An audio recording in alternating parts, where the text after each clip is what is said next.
What's up guys? Pupuntahan ko ngayon uli after 2 years yung dati ko nang na-review at bumagsak sa standard natin na orange bucket. So babalikan ko siya, titignan natin kung may nag-improve ba at alamin natin kung masarap pa rin ba. So saktong sakto, kakauwi lang ng kapatid ko galing Middle East at gusto niyang kumain ng seafood na malapit-lapit sa airport kasi aalis din siya pagkabukas papuntang Hong Kong. Diba? Pero nagpaset ka na, ito masarap mo. Bili ako. Sorry yan, tsaka to tikman mo to. Bawal yata dun, dala. Pwede na ba nag-aantay ka? Oh, sarap po. Uy, first baboy oh. After gaano katagal? Gago bray, iba yung init ngayon. Oo nga, yung init na to, comparable sa May ng Qatar. Oh my god. Yung July is ano na yun eh. Okay lang yung init dito. Ano yung sobrang init na rin talaga. Ito sobrang lagkit. Dry kasi dun eh, dry yung init dun. Dry, tsaka yung ano, mga sasakyan dito, jeep dito, butang yun. Ano yung katawan mo na malalagkit. Trodo yan eh. Wala ng tao.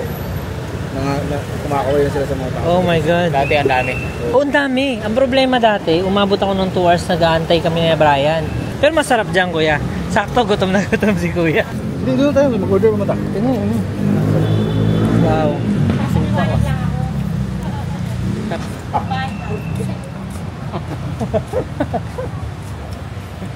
Gabi ba?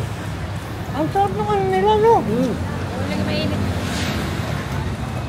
Alam mo, sa ibang bansa, hindi usual na kumakain ng ganito naglalakad.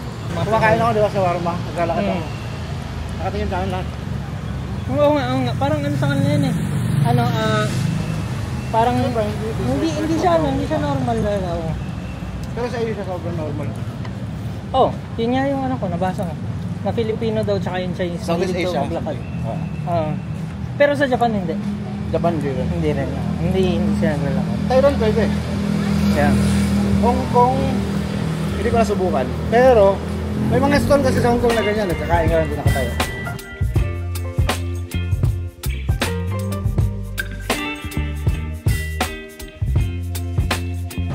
Take over ko. So guys, pupunta tayo ngayon dito sa Orange Bucket. Ganda oh. Terrier oh.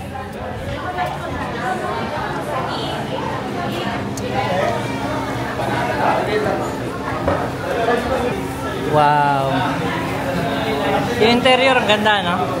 Automatic ito tayo. Ito saktong-sakto lang sa atin. Ito, may kasama na bang rice to? May rice na ba to? Kuha tayo na yung rice. Ano yung rice na ganyan? Plain rice. Tatlo muna. Hindi, anuhin mo na. 6. Ay, ano na? Ay, sakto yun, no? Yan na lang, oh. Meron silang promo nga pala, yan, oh. Cajun. Cajun. Pag spicy may lemon ako. Masarap, oh. Wild. Ay, oh. Kick-ass. Kasi a bit kick lang to. Eh, grabe tayo sa anghang, eh. Isa, wider spicy. Isa, Sprite, isa po. Dalawang po. Thank you. Pinit better. So sa design, yung ano nila interior nila ang ganda. Dati na nga kami dito nagpunta, mga 2 years ago. Time. Ganun pa rin talaga 7:21. yung ganda ng interior. Time lang. Timer daw, 7:21. 7:21. Kasi 'di ba dati yung naging issue dito is yung ano niya, yung tagal, no. Pero ngayon, okay na okay yung service.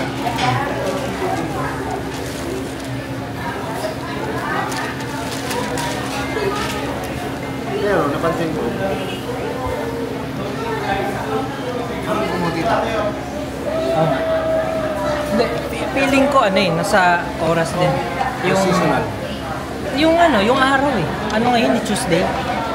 Tuesday tapos gantong oras. Kumbaga wala siya sa time na magde-date, alam mo yan. So time to ng ano ngayon, ng kakatapos na ng office, uwian. So maganda dito, tingnan nyo. Wala pa kami 10 minutes dito nakaupo pero may nakalatag na, no? Diba dati? Nalala ko ba? Ang tagal bago sa ilatag. Siguro mga umabot ng 1.5 hour bago ito nalatag. Siguro malay mo nakatulong pala yung vlog ko. Kasi hindi lang sa vlog, Yung vlog ko, daming view nun eh. Mga 7,000. Negative. So siguro nagbago. Basta parang meron akong review na nag-comment yung parang pinaka-manager dito. Oh? Kaya nga buti hindi yung malaking camera dala ko baka makilala. Uy, ikaw yun. Ano comment niya? Ano po, pasensya niya na ganyan. Nagpaliwanag na pa. Kasi ano daw parang sa dami daw ng tao. Ganun. Dali. Hey, thank you. Ito niyo kasama sa ano. Wow, may ganyan na. Ano order na? Masulit. Oh, kasi may kasama silang ano yung combo.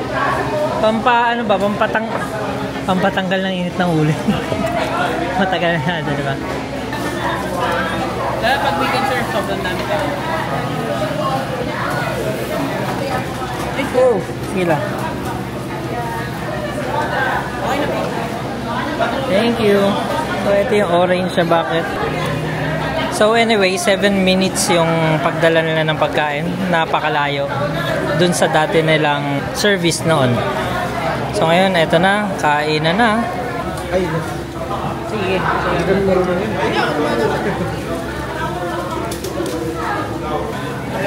dapat yung mga ganitong kainan itinatabi sa pharmacy. Bro, nagbago yung service dito. Talagang siya may nag-crack ng mga seafood na. Tingin ako. Tingnan natin. Dito. Meron yan? Galing yan dyan. This is pure oil.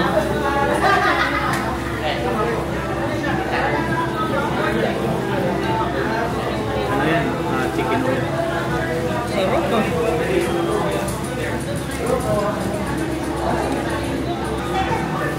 Oo nga pala, tinanong nila kanina yung YouTube channel. Tinanong ko saan ipapalabas sa YouTube ba or ano. Hindi ko mo nabibigay. Mamaya na pagpa-uwi na kami kasi sobrang yung review ko sa kanila dati hindi maganda. So, secret lang, secret. Mamaya na. Tara, ito na, banat na.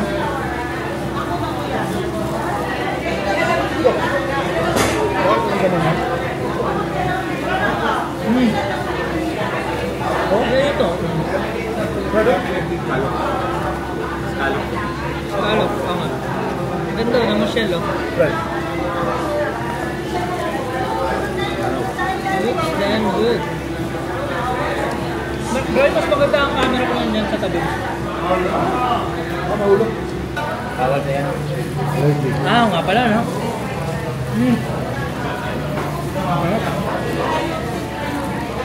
Wow. Sobrang sarap yung sauce nila, no?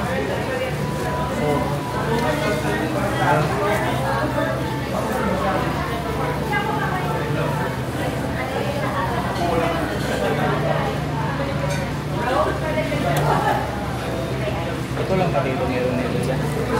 Meron tayo na sa ano, sa may COD banda.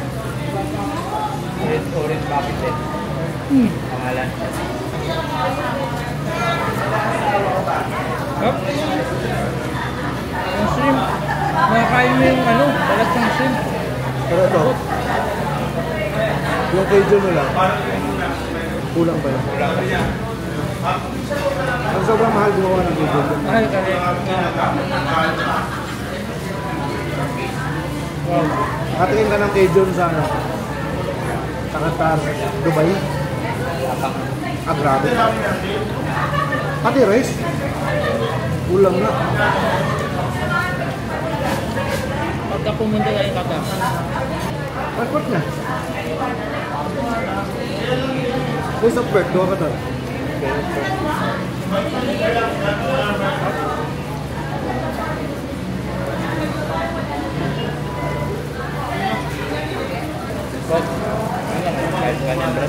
Ano?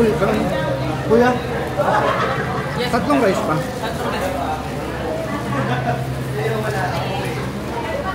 Ano daw? Nag-breathing lang daw siya. Deep breathing. Yung gano'n lang. Deep breathing na daw siya, ayaw niya manuntok.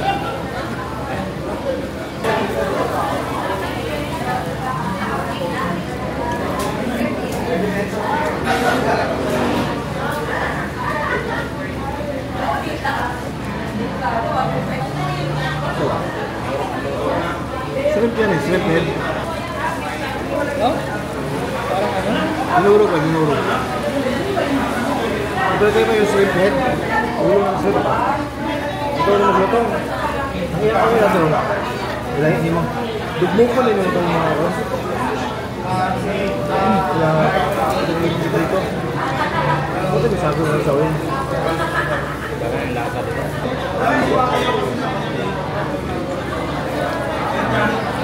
Hindi nga dito.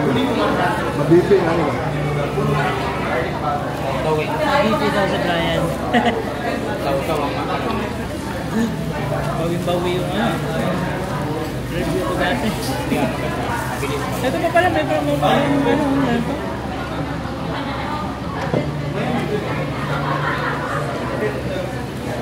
Ano pang lemon?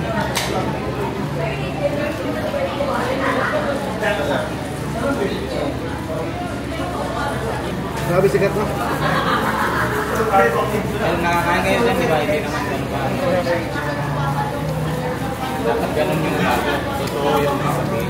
Tangin na gagawin yung mga ibang bago. Ang sarap. Puta pagpunta ko. Hindi. Where's? Baka level. May level of taste kasi dyan eh. May level of taste. Nakakain ka kasi ng mas ito. Yung standard mo sa pagkain. Pero ganito kasi, sila kuya, may paras overload sila kuya. Masarap, masabi ko masarap. Kaya na, nandun nga ako, kumakain. Sarap eh. Hindi, basura lang. Mekos pa lang.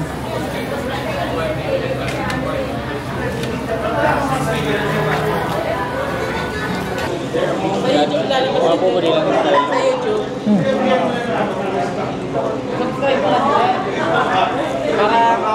para lagi mo dito makain. Sticker ka dyan, sir. Sticker. Wala eh, pero pwede yung bigay sa inyo, pero mamaya na. Pagtapos na lang. Iniisa-isa pala yung paa niyan. Ang ginawa ko kasi kanina, ginawa ko isang buo. Kaya pala kainin yan. Yung alam ko lang yung malaki, ang dali nung malaki, kinukutsara mo lang eh. Napulot kayo doon eh. 2,600. 2,600. Customer feedback daw. Kaya doon natin ito. 125. Good quality. Okay. So ito yung ano ko, rate ko sa kanila. Meron din. Nakita ko. Salamat!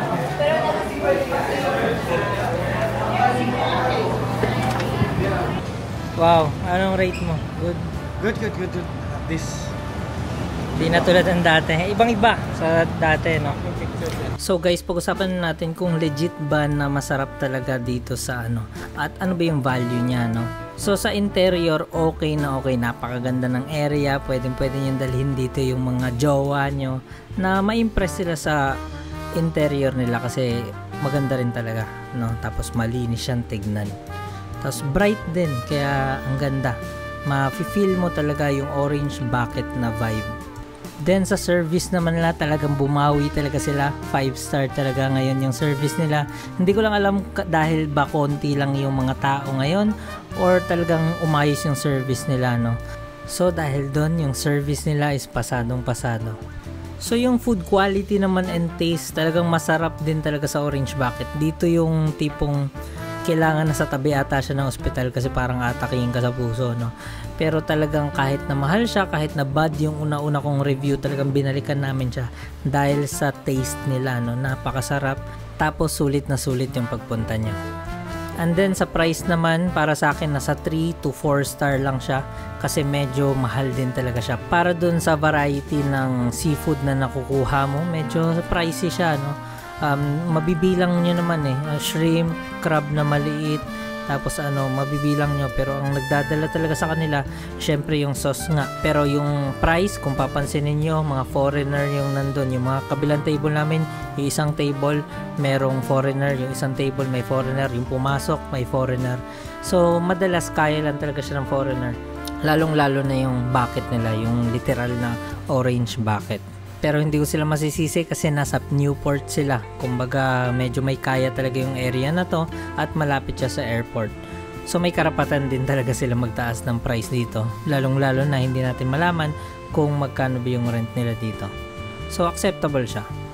So guys, hanggang dito na lang. Kung nagustuhan niyo yung ganitong type ng review, mag-comment kayo sa baba para mas damihan ko pa yung ganitong videos. Syempre mag-like na rin kayo and mag-subscribe dito sa channel ko. Maraming salamat sa panonood at sa uulitin. Bye bye!